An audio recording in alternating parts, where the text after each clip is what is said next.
Hey everybody, welcome back to another exciting episode of What CD is Rob listening to now.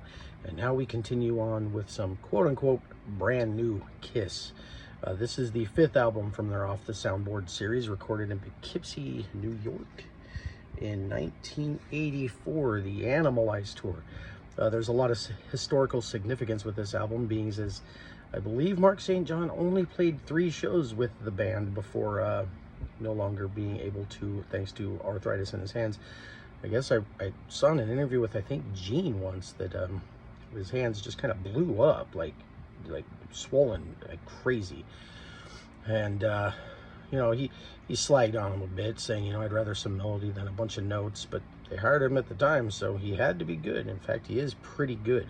So there's a lot of historical significance, being that not only is this one of very few shows with Mark St. John, it's actually a soundboard show. I don't think it's their soundboard. I don't know. I think it might have just been a bootleg recording off a soundboard. I don't know the logistics, but anyway, we're gifted here with Off the Soundboard, Poughkeepsie, New York, 1984. This is the Animalize tour, although not much from Animalize is played here. Heaven's on Fire and a really cool version of Under the Gun is played here. So they took a lot from Creatures of the Night and Lick It Up here. I mean, you've got a pretty good version of the title track, although for this show, I don't know if Paul was suffering kind of a cold or something. There's a lot of weird vocal phrasing. It's not like he's entirely off key or anything. I mean, he sounds leagues better then than he did now, even with the cold back then. It wasn't perfect. It seemed like he was struggling, but I mean, it's still a pretty good vocal performance, just not one of his best. But I get why they chose this show rather than anything else. It's because, you know, like I said, there's not a lot out there with Mark St. John available. So it's cool to get something from him, and cool to get a show from the Animalize tour. I think this is the first from the Off the Soundboard series of a band without makeup. So I was really looking forward to this, and overall it's not bad. Mark St. John doesn't really play the solos quite correct, sometimes almost annoyingly so, but he's not bad. The sound is pretty good. There's separation of all of the members. Gene sounds phenomenal on this night. Not only his bass work, but his vocals just sound great. He was on fire this night. It's pretty good. Young and Wasted from the Lick It Up album is incomplete. It cuts out, I believe, the beginning. It's not too detrimental to it. I would have liked it all been there, but I guess it was a tape flip, so you missed a bunch there.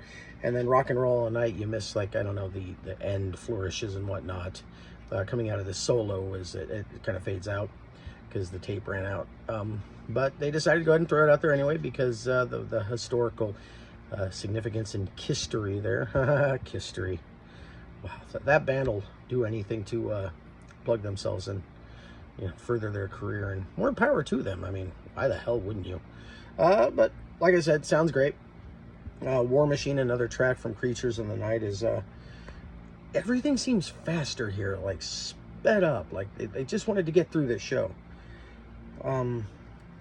See, I Still Love You, even without the sort of the vocal phrasing and stuff that Paul changes up, it feels different somehow. Again, another track from Creatures of the... You'd almost think they were touring Creatures of the Night here. I mean, you got the title track, War Machine, I Love It Loud, I Still Love You. I mean, I guess I Love It Loud was... Yeah, Love It Loud was Creatures in there, right? No, yes. Yes, it was. I think, yes. I Love It Loud was Creatures of the Night. I don't know why I'm questioning myself here. Anyway, I guess what I'm saying is, if you're a big Kiss fan, definitely pick this one up.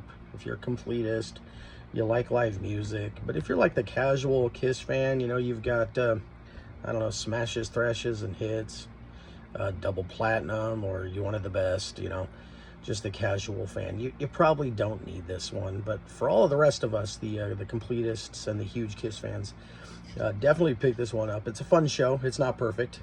The sound is pretty damn good. The guitars aren't perfect because, well, he didn't really get a whole lot of time to go out there and tour with them. So I think Mark St. John would have only gotten better if he would have been able to stay with them, but sadly he was not. Although they did bring in Bruce Kulick, who is other than Ace Frehley, of course. Bruce Kulick, I think, is my favorite guitar player in the band, and I think, I want to say this was, I don't know, Bruce Kulick was in within the week, I think, filling in as first a hired gun and then as a full-time member. So pick this one up, just came out. I think it's like 10 bucks. It's not bad. The case is kind of a no frills kind of paper bag look. I mean, there's not much to it, just some credits and whatnot. So, you know, they make it as cheap as possible so that we can get it as cheap as possible. And for that, I thank them. So anyways, check it out. Kiss, Off the Soundboard, Poughkeepsie, New York, November 1984. Must have been one hot night for rock and roll. Until next time, doodles.